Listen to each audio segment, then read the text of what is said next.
Liminar da Justiça Estadual obriga estudantes a desocupar a reitoria da UDESC. Eliseu Matos renuncia à Prefeitura de Lages. Vice-prefeito assume o cargo até 31 de dezembro. Hacker americano procurado pela Interpol é preso em Blumenau. Caso de maus tratos aos animais mobiliza redes sociais na Grande Florianópolis. E no futebol, a Chapecoense passa para a semifinal da Copa Sul-Americana, num jogo disputado. E o Avaí segura o Vasco no Rio de Janeiro e se mantém no grupo de acesso. O Band Cidade desta quinta-feira já está no ar.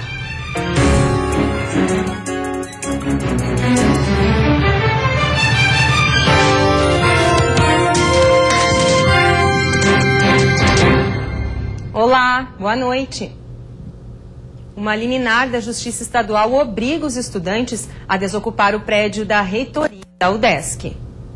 O grupo de alunos que ocupa a reitoria da UDESC já recebeu uma intimação judicial movida pela instituição que determina a desocupação do prédio. Os estudantes estão no local desde terça-feira e protestam contra a PEC 241 e a reforma do ensino médio. Eles fecharam as entradas principais com cartazes, faixas e até com um sofá.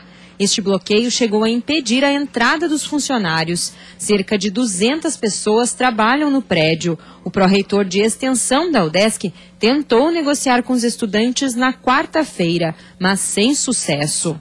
E claro que, uma vez intimados, as pessoas que ocupam lá não saírem, responderão também por daí de desobediência à ordem judicial. O mesmo crime que eu falava antes é também uma ordem legítima dada por uma autoridade pública.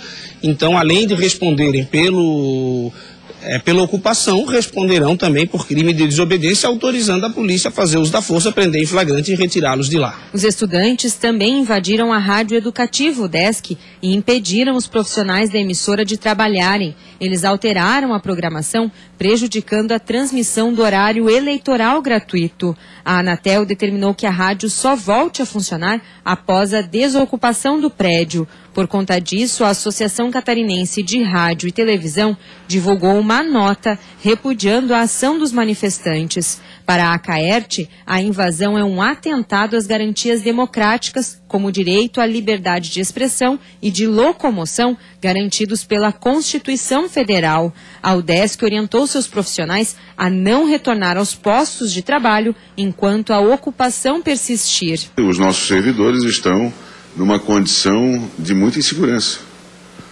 Houve muito constrangimento, e os nossos servidores estão muito inseguros, e eu não posso obrigar os servidores a voltarem aos seus postos de trabalho numa situação que se apresenta. No entanto, a universidade também é contra a PEC 241 e outras medidas federais anunciadas para a área da educação. Nós temos uma associação das universidades estaduais e municipais. Essa associação congrega 45 instituições para o Brasil afora. Lá nós fizemos um documento onde todas as universidades chancelaram essa contrariedade à PEC 241, a reforma do ensino médio. Depois de receber a ordem judicial, alguns estudantes se retiraram do prédio, mas outros insistiam em ficar. A liminar também fixou multa de R$5.000 para cada ato que viola a decisão. Além da UDESC, Santa Catarina tem pelo menos 10 unidades de ensino ocupadas por estudantes no estado. A Polícia Federal prendeu hoje em Blumenau um foragido norte-americano procurado pela Interpol. Ele usava um nome falso. Michael Knighton é acusado pelo escritório da Interpol em Washington de comandar um grupo de criminosos cibernéticos que fraudou várias corporações em todo o mundo. Ele morava no Brasil com o nome falso de Michael Sabatini. A Polícia Federal Brasileira comparou as impressões digitais colhidas hoje com as da Interpol e concluiu que era mesmo foragido. Durante a operação foram apreendidos 4 milhões em bens localizados em Blumenau. Ele foi responsável pelo desvio de pelo menos 6 milhões de dólares de empresas dentro e fora dos Estados Unidos. E a seguir, caso de maus tratos de animais em São José, na Grande Florianópolis, repercute em redes sociais. E ainda, o governo do estado homologou hoje o decreto de calamidade pública de Tubarão, no sul do estado.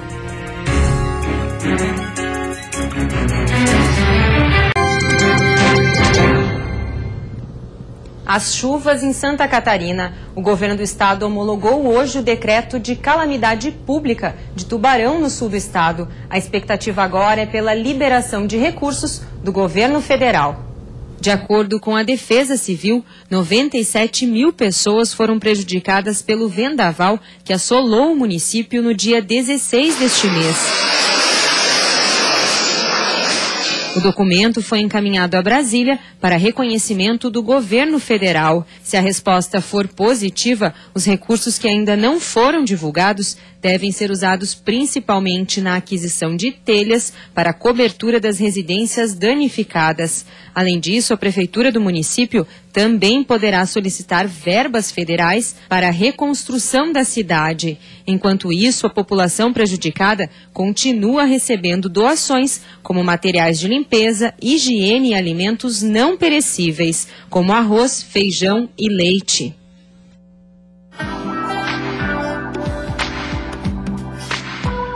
A sexta-feira vai ser de tempo estável, com sol entre poucas nuvens. Temperatura mais baixa em todas as regiões. A mínima deve ficar em 1 grau na Serra e a máxima em 24 na região norte. No sul, oeste e Grande Florianópolis, máxima de 20 graus. No Vale do Itajaí, mínima de 12 e máxima de 23. Um caso de maus tratos aos animais em São José, na Grande Florianópolis, causa revolta em moradores e repercute nas redes sociais. Um caso grave de abandono de animais está acontecendo no bairro Forquilhas, em São José. Em um terreno grande de pasto, cabeças de gado estão morrendo. Segundo os moradores, os animais estão largados ao descaso.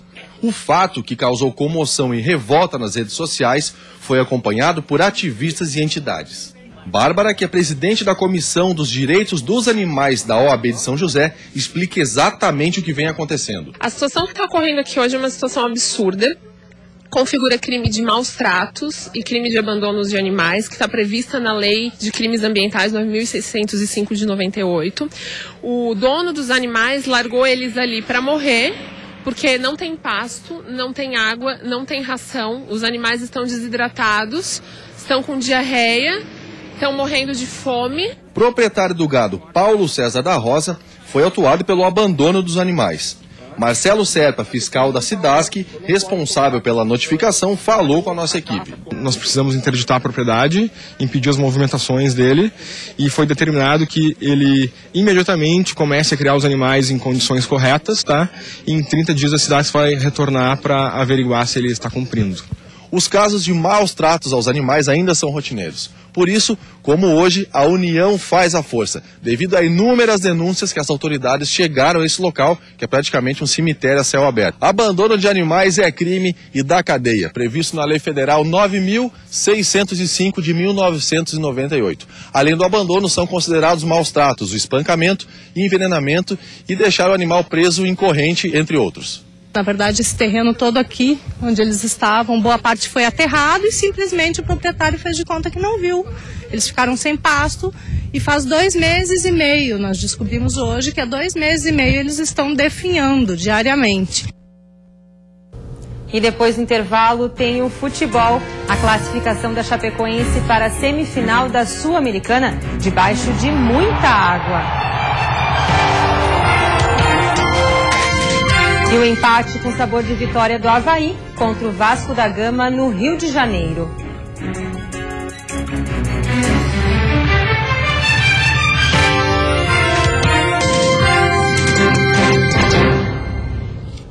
Uma noite histórica na Arena Condá. Debaixo de muita chuva, a Chapecoense venceu o Júnior Barranquilla da Colômbia e se classificou para a semifinal da Copa Sul-Americana. Após a cobrança de escanteio de Kleber Santana, Neto subiu e quase marcou. Na sobra, Thiaguinho ficou praticamente na cara do gol, mas o goleiro salvou.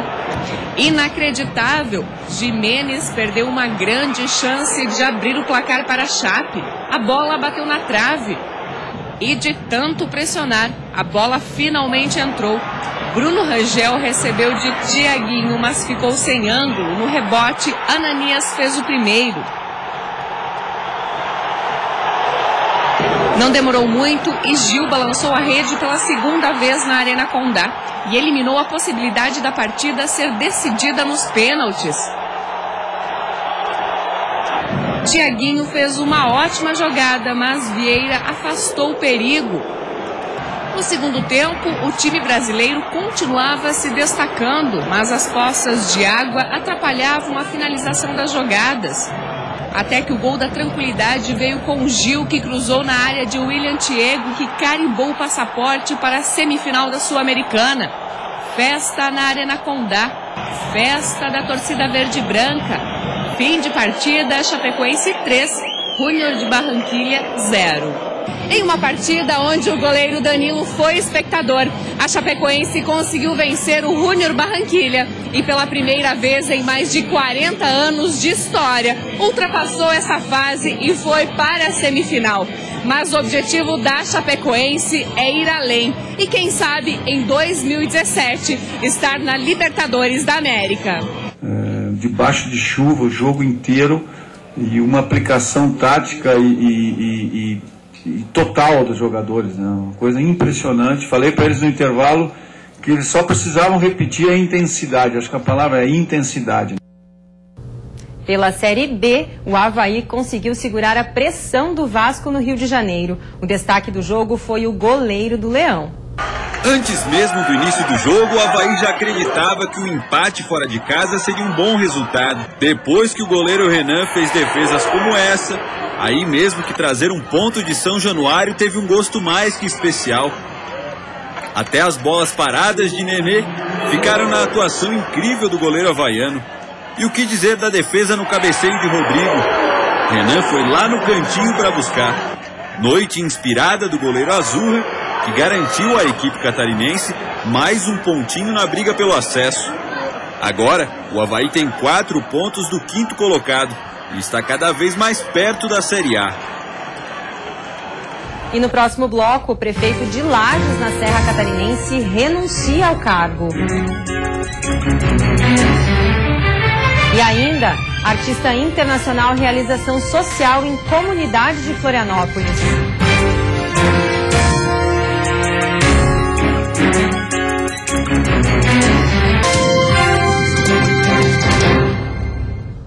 O prefeito de Lages, Eliseu Matos, entregou hoje a carta de renúncia à prefeitura do município. Eliseu Matos recebeu nossa equipe na própria casa. O agora ex-prefeito se mostrou muito seguro da decisão tomada. Eliseu perdeu a mulher há 10 dias, depois de uma batalha que ela travava contra o câncer. Esse seria o principal motivo para a renúncia. Lá eu tenho vice que podem me substituir. Aqui na minha casa ninguém pode me substituir no atendimento, na atenção que tenho a dar para das duas crianças que ficaram sem mãe. E eles não podem ter, também nesse momento, ter um pai ausente. Então é uma opção minha, de família, de priorizar a questão familiar. Durante o mandato, o prefeito Eliseu Matos foi denunciado pelo Ministério Público Estadual por irregularidades em contratos com a empresa de saneamento. No fim de 2014, ele chegou a ser preso. Agora, com a renúncia, o processo passa para a Justiça Criminal de Lages. Mas Eliseu nega qualquer relação da renúncia com o andamento do processo. Não tem por que eu renunciar por causa do processo. Não tem nada. Não estou sendo julgado amanhã, não vou ser condenado amanhã. Isso não existe nada. Isso é coisa bem familiar. Não tem nada a ver processo com renúncia. Eliseu Matos já exerceu mandato também como deputado estadual. Agora, com a renúncia, quem assume a prefeitura até o fim do ano é o vice Tony Duarte. Da Inglaterra para a comunidade do Morro do Mocotó, em Florianópolis, Mark Dickens, um dos artistas plásticos mais renomados do mundo, pintou um quadro com as crianças de uma forma bem inusitada.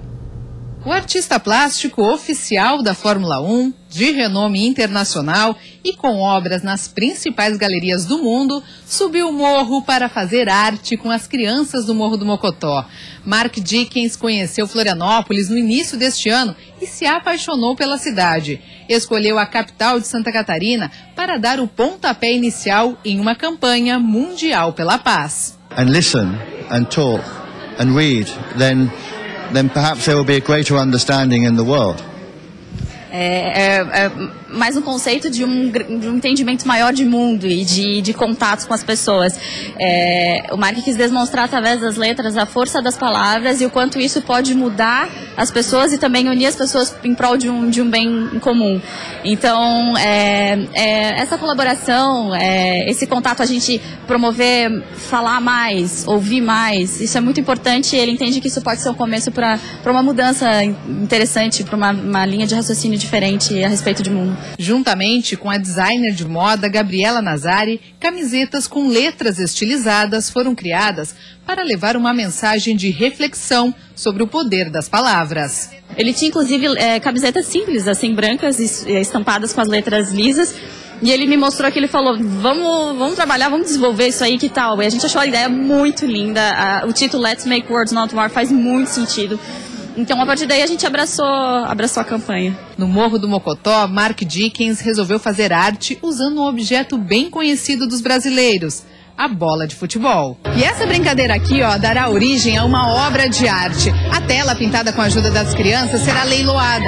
E a renda revertida para o Instituto Wilson Pro, que cuida de 7 instituições em Florianópolis. Entre elas, a Associação Amigos da Casa da Criança e do Adolescente, aqui do Morro do Mocotó. Uma parte desse recurso poder voltar para a campo, poder voltar para a comunidade, eu acho que isso é uma forma muito bonita de reconhecer as habilidades que as crianças, os moradores aqui do Mocotó têm. A ação foi, na verdade, um grande momento de interação.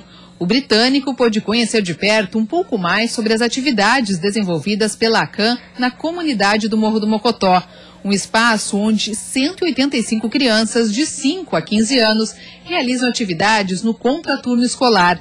Aqui tem aulas de informática, reforço escolar, dança, música e tantas outras atividades. É pra cá que Grace, de 10 anos, vem todos os dias há 4 anos depois da escola. Se não estivesse na ACAM, a menina nem sabe o que estaria fazendo.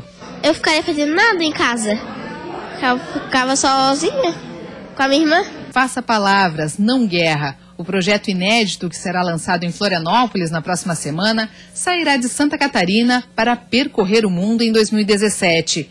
E para Mark Dickens, nada melhor do que envolver as crianças nessa proposta de promover a paz. If we listen to kids, if we listen to children, there will be no wars in the world. Se nós ouvíssemos as crianças, não haveriam mais guerras no mundo. Foi o que ele falou literalmente. E você fica agora com o Jornal da Band. Boa noite e até amanhã.